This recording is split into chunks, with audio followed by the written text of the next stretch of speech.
Hello, good morning mga ka-sketchers. Ayan, so kung napapansin nyo, ibang angle na tayo dahil dumating na yung nabili nating desktop camera holder.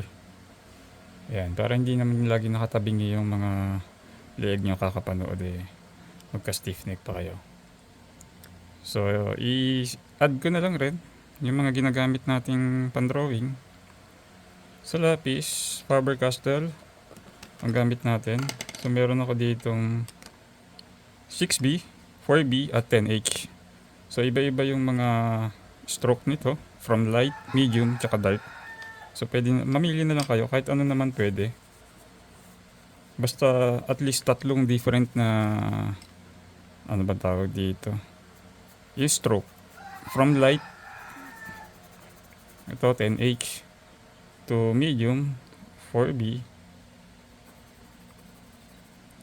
and pinaka dark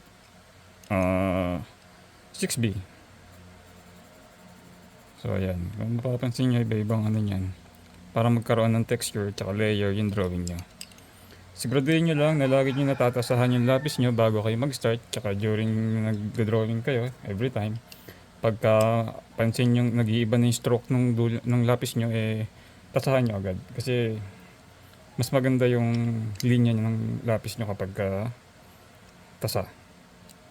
Pambura, madalang ko lang naman gamitin to kapag natapos na ako sa rough sketch, doon ko lang ginagamit.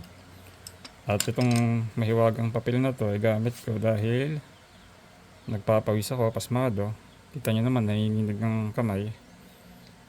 Palms are sweaty, knees weak, arms are heavy. Mom spaghetti. Sample natin yung view.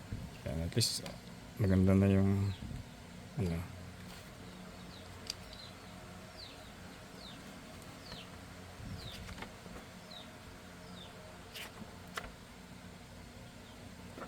Para sa next project natin. So, yun lang. Salamat sa suporta.